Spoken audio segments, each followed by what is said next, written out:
It's my feel-good breakfast show. Welcome back. It's a Monday morning and this is your Feel Good Breakfast Show. So good to have you with us. Now, while we live in an age of hyperconnectivity with all the capabilities of the internet and social media, people around the world are actually reporting feeling increasingly lonely, especially when it comes to their real-life intimate relationships. And so this exact phenomenon is, or of intimate loneliness, is what our relationship expert, Dr. Eve, who is a clinical sexologist and couples therapist, is exploring with a performance and exhibition alongside German visual activist SaySay.Love this Wednesday at the GUS Gallery in Stellenbosch. Now, Dr. Eve does join us this morning as we ask, are you affected by intimate loneliness? How do our devices lead us to this gripping feeling of loneliness, and how do we then combat this? Our lines, of course, are always open to engage with you. 0214309881 with all of your questions and comments and more. And of course, you're welcome to engage with us anonymously. Dr. Eve, what a topic indeed. Isn't Intimate loneliness, yes, and you're putting on amazing? an entire show. So what can people expect from this show? You said it's an art performance that you're putting on. It is. It's a really challenge for me. I'm very excited. I was invited by SaySay.Love to come and join him for this exhibition that he's doing. Yes.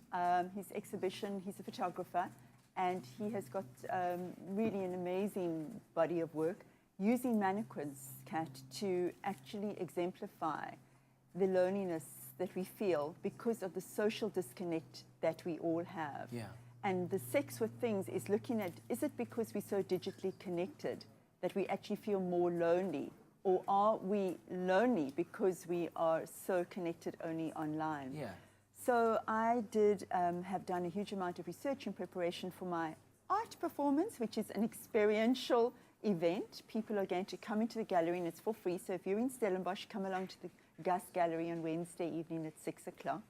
And you're going to have an experience with SaySay.Love, mostly with myself, interacting and getting a feel of how disconnected we are socially and how hooked in we are to our digital worlds. So there is this dilemma in a way. I feel lonely, so I need to feel connected, so I get online. Yeah. But the more time I spend online, the less time I'm actually connecting face-to-face with people. And that's the irony, because social media was created in order to connect us, to make us feel more closer together. You've got friends overseas, you've got family overseas. Now you have them on a Facebook or a Twitter or wherever it may be, and you can engage with them more. But now people are saying that they feel lonelier. Absolutely. What's going on? Why is it not hitting the mark? Is it because those, I guess, those online relationships aren't real? Yeah. So there has been an enormous amount of research. It's been going on for a number of years, but it's only kind of coming to light now.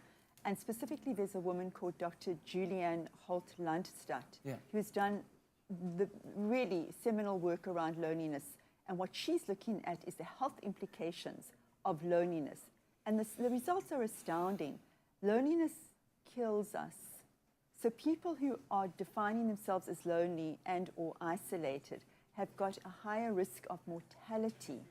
There is a 30% increase of cardiovascular disease and having a stroke if you do not have real-life social connections.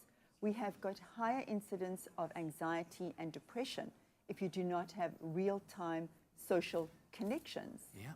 A fascinating topic indeed, and that's why we're going to get our lines open. 0214309881. We want you to make a real connection with us and let us know how this phenomenon of internet loneliness or digital loneliness is affecting you, whether a device plays a role in your part or in your life in connecting you to the people that are most important to you. Give us a call. We'll be back with Dr. E very shortly.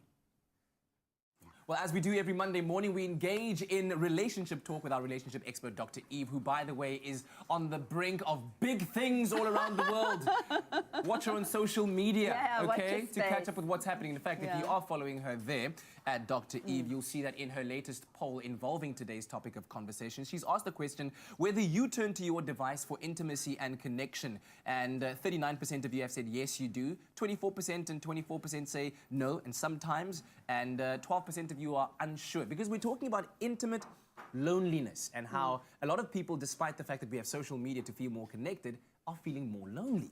And during the break, we were talking about we need to define what it means to be lonely, because you said it's gone so bad that people are dying from Absolutely. loneliness. There's a high mortality High rate mortality without rate. social connection. Yes. So the definition of loneliness is that of a subjective perception of being alone, and also that there is a discrepancy between how much social connection I want and how much I'm receiving. Isolation is I've got too few people in my world, because we've got kind of concentric circles, Kat. We've got people who we are most close to, and then your second group, and then your third group, and then your outer group. So isolation is I've got too few people in my inner circle with me, and also I desire more people, but I'm not getting them. And then I feel really lonely. So it makes you physically and mentally ill. And what's happened in England is a true fact, is that there is a ministry of loneliness because it's seen as such a huge health hazard that people are not socially connecting enough with each other.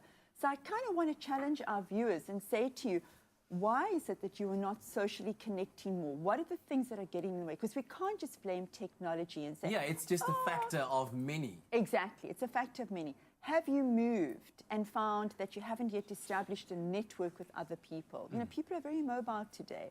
Is it because you are marginalized or disabled, differently abled?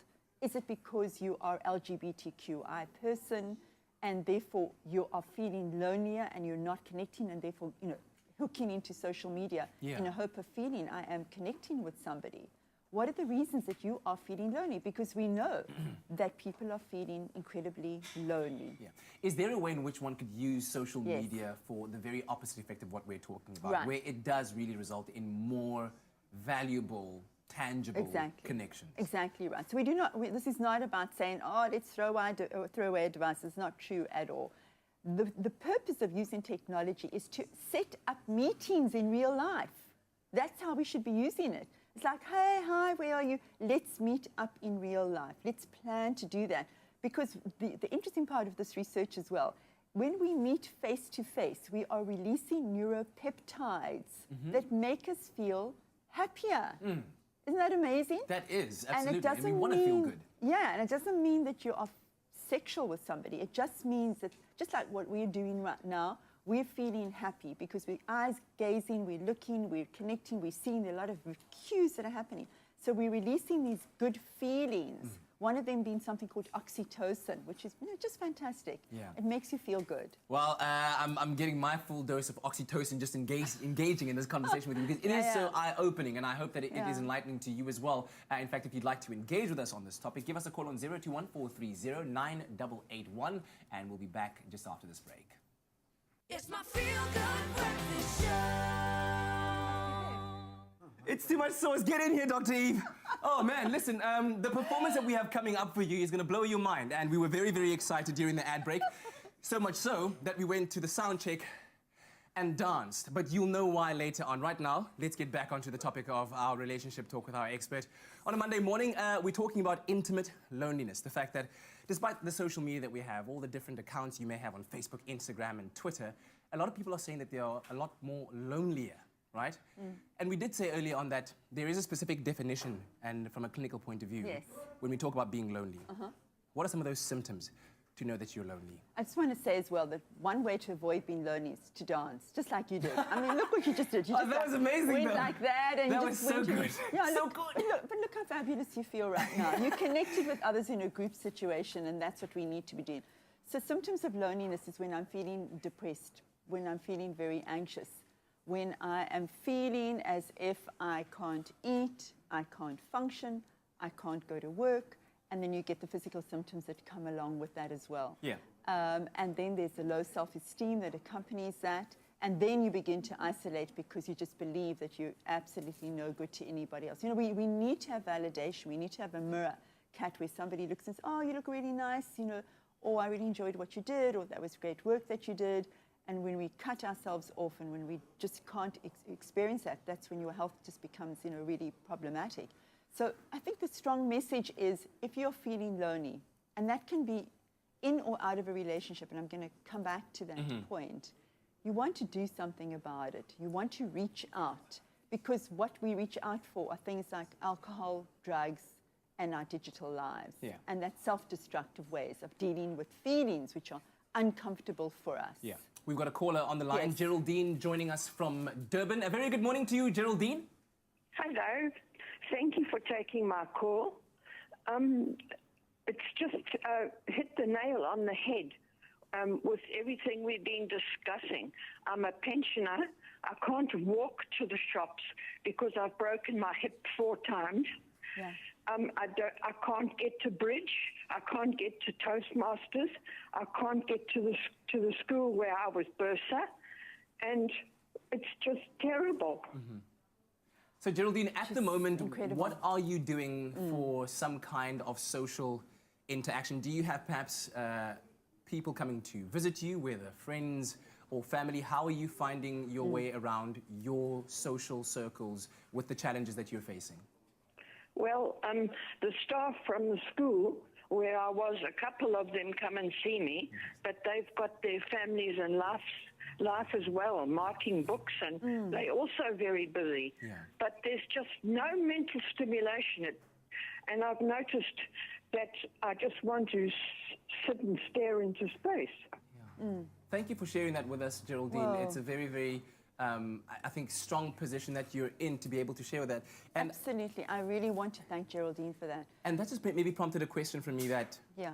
if you're a friend or a family member of somebody who may be suffering from loneliness, Exactly. being that person able to reach out, knowing that we as humans you, find it Kat. so difficult to say, I need help, Yes. I'm feeling very lonely, because Yes. it immediately in your own mind makes you look and sound weak. Loser. What do you say to the family members and to the friends of those people that are lonely and in helping them? So we've got some people who are at higher risk than others. Geraldine, an aging person, somebody who's disabled or not able to be mobile, and the youth. Those are your high-risk groups, people who are more at risk of being lonely. Geraldine, your story, I'm sure, resonates with so many people. Yeah. The moment that you cut off mobility and an ability to socially engage, you begin to feel that loneliness and depression that you can hear from Geraldine. Yeah. So I love your idea of networking, you know, Yeah. Ubuntu. I tell you what, we're going to keep our lines open. One more chance for you to call 0214309881 to engage with our relationship expert on the topic of intimate loneliness, which we're talking about today. 0214309881. Give us a call. Are you dependent on your device for that social interaction, for intimacy? And how do you deal with the symptoms of being lonely? And perhaps are you feeling lonely? Because a lot of people don't admit that to themselves for fear of looking and feeling weak. Why do we Yeah. feel weak when we have to ask for help, Dr. Yin? Kat, we grow up in a society which tells us that you have to be strong, especially for men. You have to be strong, you have to be independent, and it looks, as you are saying, weak if you reach out for help. And one of the antidotes to loneliness is reach out for help. The Geraldines of the world, reach out to people. Don't assume that everybody's just busy with their families. We have what's called altruism instinctively in us. We want to be nice to people. It makes one feel very good to reach out and to connect with other people, because we both have that wonderful response of oxytocin flowing through and feeling good when we're interacting. So somebody's not doing you a favor. They're getting benefit from it as well. So reach out to people. The reason why loneliness is now so prolific and why we have a health, not we in South Africa, but in England, a ministry of loneliness, Yes, like you said. is because of the fact that there is a larger aging population. People are living longer, and they're ending up like Geraldines without mobility and feeling the incredible loneliness, which has health impact and therefore becomes a public health problem, because more people are then having cardiovascular diseases and strokes and depression and anxiety, as I mentioned earlier on. So it's become a real issue. And then the youth. Why are the youth so lonely? This is a very interesting point that we may have to end on. It's because their parents are connected online. Because their parents are connected. Yes, and are ignoring them. Their Wow. parents are not giving enough attention to children. We always say, oh, the kids are so busy online that, you know, we've got to get them offline. Actually, I want to say to parents, you absolutely observe what you are doing and how much time. I mean, I got a weekly check. I was stunned. I'm spending 3 hours, 21 minutes online daily. I was like horrified. Wow. And And that's that- not yeah. chatting and dating. I'm reading stuff, I'm Googling stuff. I mean, that's a lot of work. For I'm some doing. people, it's just scrolling through timelines. Exactly. So you know, your parents are online and they're ignoring and neglecting our youth, and that's one of the reasons why we have lonely youth. Whew. Okay, interesting. so in summary, and I love Yes. the tip that you gave earlier on about Yeah. using social media to affect our lives positively. Yes. One, in using it to say, hey, where are you? Can we Exactly. meet at 1 o'clock for lunch, Exactly. and actually go into that Absolutely. meeting of Absolutely. actual people? Yes. In what other ways could we use social media to a positive effect in trying to curb loneliness, especially in our relationships? Yeah, I think it's very important. Look, the fact is we are on social media. Yeah. I never want to get rid of that. The fact is that we want to be able to express feelings, to be sure. I like voice to voice much more. You want to be talking, do FaceTime, do Skyping, so you get many more visual cues and more feeling of actually eye gazing with somebody if there's somebody which is far away. Yeah. Sending photographs, just really being more present in real time, but arrange to meet. There we go. We want to have those neuropeptides flowing through and feeling, I like that. Alive. Thanks so much, Dr. Eve. Always much appreciated. And of course, if you'd like to attend that art or performance exhibition, it is on the 30th of Jan at the GUS Gallery at Stellenbosch. It's called Intimate Loneliness, a real life experience. There it is. You can see it. Make sure that you get your tickets to engage further in this topic. Dr. Eve, see you next week. And as always, thanks, babe.